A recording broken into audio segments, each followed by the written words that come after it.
가장 통제된, 극도로 통제된 사회인 북한에서 믿음을 가지시고 신앙생활 하시다가 이제 탈북하시게 되고, 그 후에 한국에 오셔서 순복음 신학을 하시고, 그리고 새평양 순복음 교회를 개척하셔서 한 6년여에 걸쳐서 사역하시다가, 그리고 이제 다시 미국으로 건너오셔서 미국에서 북한 선교를 위한 그 사역에 헌신하고 계신 목사님이십니다. 지금 저희 교회 출석하고 계시고, 또 앞으로 이제 저희 교회 함께 섬기실 귀한 목사님이신데, 우리 엄 목사님 오늘 에스겔서 37장 16절에서 19절의 말씀으로 주님의 통일 사역에 초대받은 우리라는 제목으로 말씀 전하실 때 큰 은혜와 도전의 시간 되시길 바랍니다.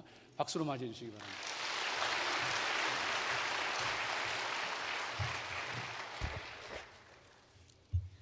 할렐루야. 하나님의 은혜가 함께할 줄로 믿습니다. 하나님께서 우리 교회가 앞으로 선교 지향적인 교회로 가는데 우리 민족 복음화를 빼놓을 수 없기 때문에 우리 담임 목사님을 통하여 오늘은 우리 민족에 대한 복음화를 우리가 어떻게 생각하고 우리가 어떻게 준비해야 될 것인가를 나눌 수 있는 시간을 저와 여러분에게 주셔서 너무나 감사합니다. 기도하시겠습니다. 좋으신 하나님 감사합니다. 오늘 한 시간만이라도, 이 거룩한 주일만이라도 하나님께서 저 땅을 위하여 가지신 하나님의 뜻을 분별하게 하시고, 하나님의 마음이 우리의 마음이 되고 하나님께 충성하는 것이 곧 내 민족을 복음화하는 데서 나타날 수 있도록 우리의 마음을 주장하여 주시옵소서. 오늘 우리 마음에 성령님이 임하셔서 우리 마음을 열어주시고, 우리가 얼마나 주님 앞에 충성하였고 얼마나 내 민족을 사랑하였는가를 점검해보고, 그렇지 못했다면 다시 돌이켜 주님의 마음을 가질 수 있는 좋은 기회가 되게 하여 주시옵소서. 예수님의 이름으로 감사하며 기도드립니다. 아멘. 우리가 오늘 한반도가 분단이 된 지가 60년이 되었습니다. 제가 북한에서 보아왔던 5살의 어린 나이에 어머니의 품에 안겨서 운기항으로 입국하였던 김정일의 얼굴에 어느덧 이제는 검은 큰 점이 생겨났고, 그의 셋째 막내 아들, 애승이 막내 아들이 후계자 등용이라는 북한에서만이 있게 되는 3대 세습에 관한 뉴스를 우리는 수없이 보게 됩니다. 그런 것만큼 그만큼 세월이 흘렀다는 것은 우리에게 분단의 아픔이 얼마나 오래되었는가라는 것을 우리에게 말해주고 있는 것입니다. 분단 60년 동안에 남한 정부는 끝없는 노력과 열심으로 우리 민족의 위상을 세계에 알리는 데 노력하였습니다. 그런가 하면 북한인 경우에는 멸망해가는 북한 정권을 유지해보기 위하여 지금까지 수많은 수단과 방법을 가리지 않았음을 우리는 알 수가 있다는 것입니다. 그럼에도 불구하고 남한 정부와 남한 국민들이 끊임없는 사랑과 인내로 인하여, 더 구체적으로 말씀드린다면 하나님의 섭리와 하나님의 뜻으로 인하여 남북관계에서 많은 발전이 있었음을 우리는 알 수가 있습니다. 95년도 대홍수로 인하여 북한에 대한 인도적 지원이 시작되기 시작하였습니다. 그때로부터 시작하여 우리 한국 정부는 한국 정부 차원에서 9,414억이라는 돈을 지원하였고, 민간 차원에서는 4,638억 원, 남북 나눔재단을 통하여서는 21억 원, 그리고 염소 보내기를 통하여서도 수많은 돈을 보내었음을 알 수 있습니다. 그뿐만 아니라 북한을 방문한 방문자 수가 8,800명을 넘어섰으며, 민간단체에서도 지원했을 뿐만 아니라 많은 사람들이 관광을 통하여 100만 명 이상이 북한을 방문하였습니다. 그뿐만 아니라 남북한의 무역 직수가 10억 달러를 넘어섰습니다. 여러분이 지금 가만히 생각해보면 지금까지 남북관계가 발전해오는 것을 볼 때, 지금 시점에서 앞으로 2020년이나 그 후로 갔을 때 얼마나 더 방대한 부분에서 더 빠른 속도로 폭넓게 남북관계가 발전할 것인가 라는 데 대해서 우리는 생각하지 않을 수가 없다는 것입니다. 저는 사실 이제 소개도 말씀드렸습니다마는 북한에서 태어났습니다. 북한에서 태어나서 북한에서 예수 그리스도를 영접하였습니다. 여러분과 같이 하나님을 위하여, 내 복음화를 위하여 기도했던 여러분이 기도로 인하여 제가 북한에서 예수를 믿고, 그것으로 인하여 북한을 탈출할 수밖에 없었던 상황에 놓였습니다. 탈출하여 나와서 저는 중국과 미얀마, 태국까지를 도보해서 걸어갔습니다.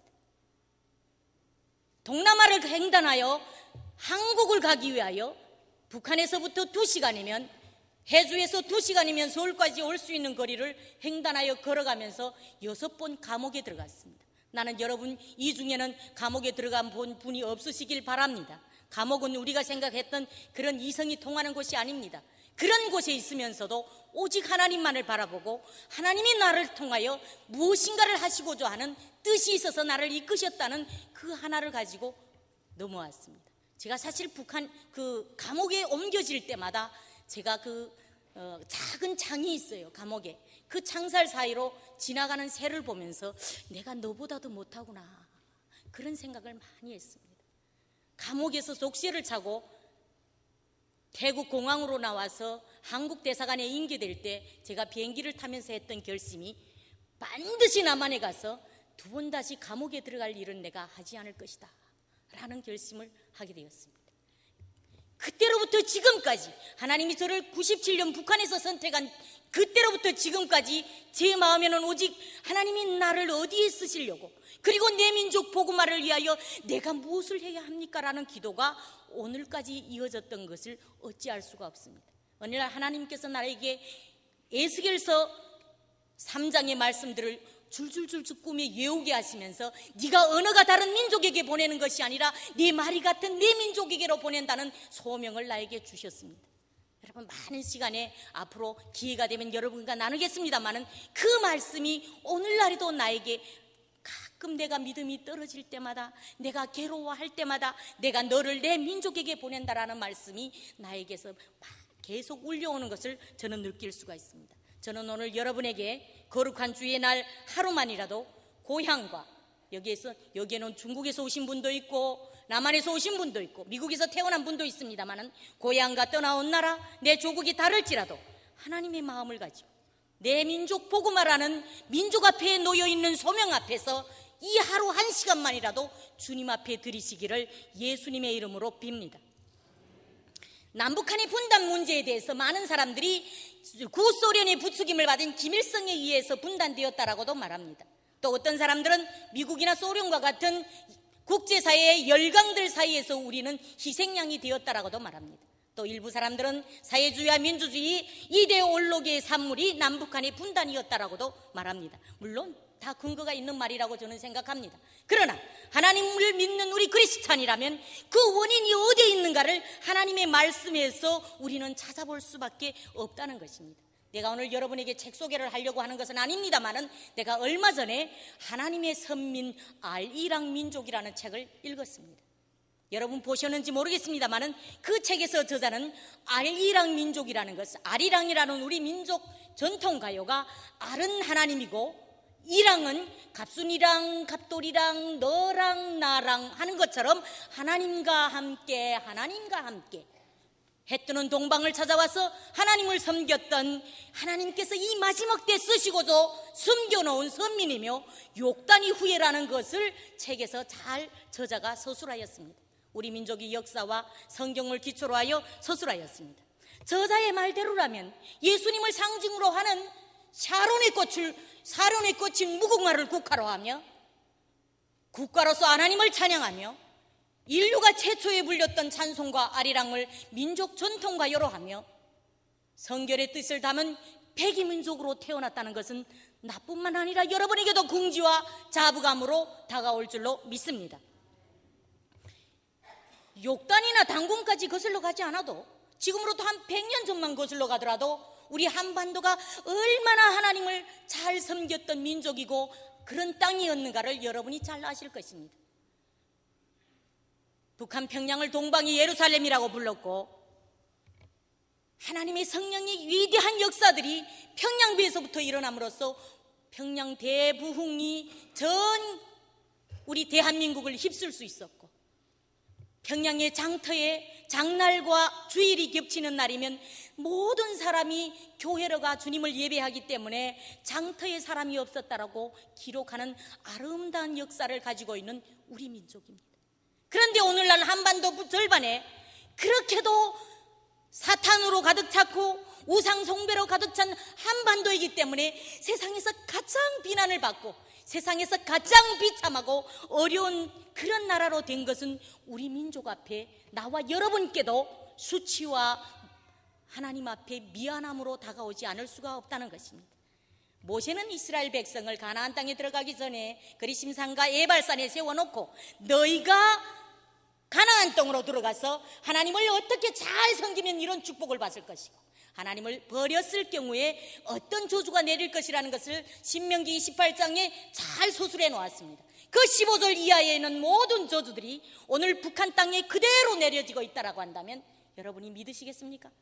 여러분이 그 내용들에 대하여 책으로만 보는 것이 아니라 나는 내 피부로, 내 삶으로, 내 눈으로 겪었던 사람입니다. 그러한 저주들이 말씀의 근거에 볼 때 그럴 수밖에 없다는 것입니다. 이사야서 64장 10절 12절에 주의 거룩한 성읍들이 강야가 되며 시온이 강야가 되었으며 예루살렘이 항폐하였나이다. 우리 열조가 주를 찬송하던 우리의 거룩하고 아름다운 진이 불에 탔으며 우리의 즐거워하던 곳이 다 항무하였나이다 라고 탄식합니다. 예레미야서는 나 여호와가 이렇게 말하노라. 내가 어찌 이 일들을 인하여 벌하지 아니하겠으며 내 마음이 이런 나라에 보수하지 않겠느냐라고 말합니다. 에스겔 선지자는 말을 안 했을까요?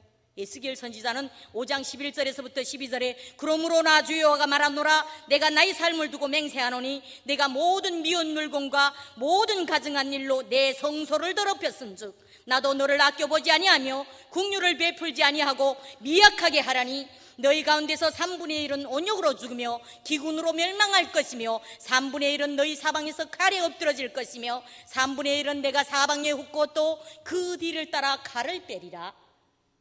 여러분, 북한에 얼마나 많은 재난이 있는 줄 아십니까? 북한이 여러분 서울보다도 2달간의 기온차가 나는 북한 땅에서 제가 있을 때 여름에 그것도 한창 꽃이 피고 열매가 맺기 시작하는 그 시기에 섭씨 45도를 기록했습니다. 신문이 조선이 생긴 일의 첫 기록이라고 보도할 정도로 나왔습니다. 모든 것이 말라 죽었습니다. 얼마나 많은 송충 여러분 어른들은 보셨겠지만 젊은이들은 못 보셨을 거예요. 이만큼 큰 시퍼런 송충이 한 산을 다 먹고 그 다음 산을 넘어갈 때 그 골짜기로 지나가는 철길에 30cm 송충이 깔려가지고 기차가 지나가지 못했습니다. 그런가 하면 얼마나 많은 사람들이 전염병에 죽습니까? 얼마나 많은 사람이 굶어 죽습니까? 96년, 97년, 98년 사이에 300만 아사는 거짓말이 아닙니다. 제가 가장 난처한 것은 여러분이 혹시 진짜 배고픕니까? 라고 물어볼 때 그럴 때면 제가 어떻게 대답해야 될까? 거기까지도 모르신다면 내가 뭐라고 대답해야 될까라는 아주 난처한 입장에 있습니다. 그렇게 3분의 1이 굶어 죽는가 하면 북한에 20만이나 되는 정치본 수용소에 있는 죄수들을 생각해 보십시오. 그들은 죄가 아닌지 우리나라도 좀 바뀌어야 돼. 그래 너 김일성 반대했구나 라고 간 사람들이에요. 그런 말 못해요? 나만 대통령도 탄핵하는 판인데. 그 말 한마디 때문에 들어간 수많은 죄 아닌 죄로 들어간 정치범인 수용소를 들어가면 주민등록증이 박탈이 됩니다. 짐승이에요 곧. 그러면 정치범인 수용소만 그러냐고요? 아니에요. 수많은 사람이 북한 현지에서 주일마다 총살을 했습니다. 매 주일마다 총살을 하고 교수형에 처했습니다. 이것은 하나님께서 에스겔 선지자를 통하여 말씀하신 것처럼 칼에 죽을 것이며 세 번째로 그 뒤로 열방에 흩고 칼을 빼리라고 에스겔 선지자가 말씀하셨는데 중국으로 나와 있는 탈북자가 대략 30만이라고 추정합니다. 그런데 2001년 5월 한 달 동안에 북송시킨 탈북자가 6천 명입니다. 그 뒤로 칼을 빼리라. 수많은 사람들이 정부의 칼과 민간인의 칼에 찔려 죽고 어디 가서 죽었는지도 모르는 그런 사람이 너무 많습니다. 저도 칼에 맞은 사람이거든요. 제 어깨에 이만큼 칼 자국이 있습니다. 산 증인입니다. 이것이 바로 왜서 그러냐? 하나님을 버린 민족, 하나님을 예비하지 않는 국가가 어떻게 사는가 하는 것을 우리에게 보여준 신뢰라는 것입니다. 북한이 통일되기 위해서 그러면 어떻게 해야 될까? 라는 것을 우리가 생각하지 않을 수가 없습니다. 우리가 북한의 통일을 생각할 때 크게 놓고 보면 하나님이 해야 될 일과 우리가 해야 될 일이 있습니다. 우리가 해야 될 일은 더 구체적으로 말해서 한국